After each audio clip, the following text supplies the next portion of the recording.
So after 13 years as a GoPro fanboy, it's over.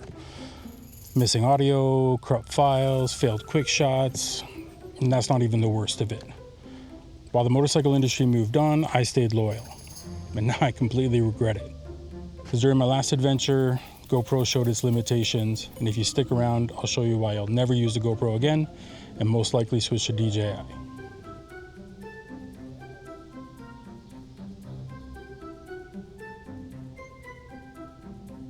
Hey riders and motorcycle creatives, this is Alex, and after a decade of GoPro use, I'm finally switching to the Action 5 by DJI. And what was the deal breaker? Well, it was dynamic range, or the lack of it. Half a dozen of my shots were ruined on my last trip. I could barely use them, but I had to use them because of the story. So after that, I picked up a DJI Action 5, and the results are quite shocking. So let's head back home and I'll show you the test that I did.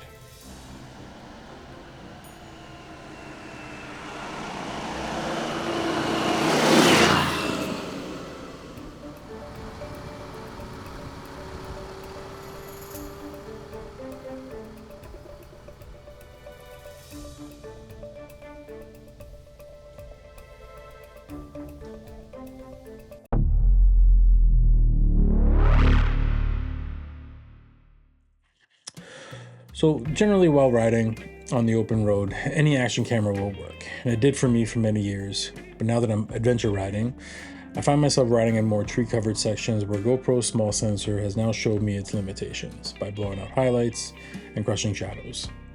So let me show you a few examples from my last trip. Alright, so here's a section from the pickaxe loop. You can see the bright sections of the image getting blown out every time I pass shadows. The GoPro is constantly making big swings, ramping up ISO, and slowing the shutter down. Honestly, if the camera is more intelligent, these big adjustments aren't exactly necessary, but it's what the GoPro does. You can manually control the exposure, but when you're on a big adventure, stopping constantly to make adjustments is just not possible, so relying on the camera's auto features is needed. Alright, so here's another section in Vermont. It's really high contrast, and the camera tries to make the shadow section like the base exposure, and it completely blows out the highlights. There's no information whatsoever, it's just pure white. So after seeing this, it was time to try something else.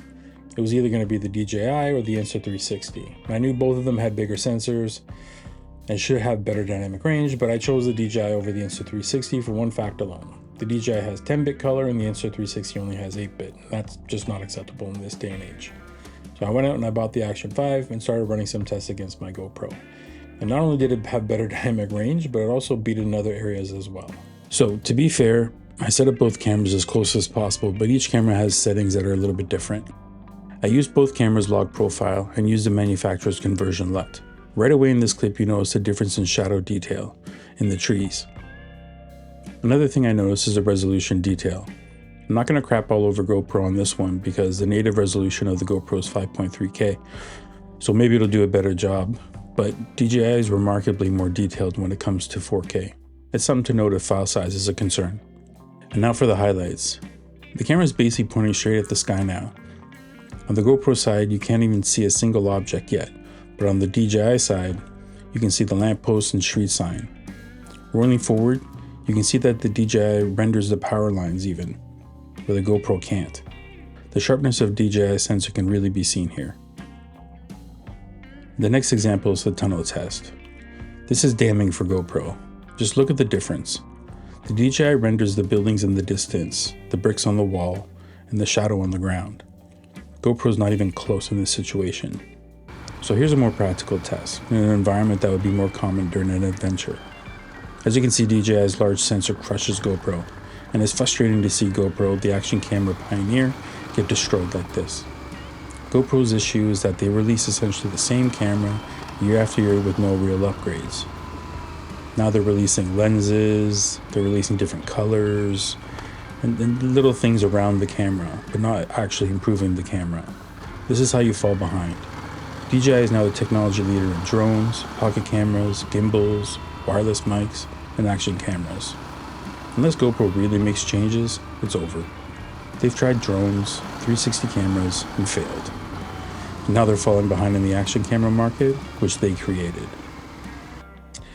Okay, so has anyone else switched from GoPro to DJI? I'd love to hear your thoughts, so drop them in the comments below.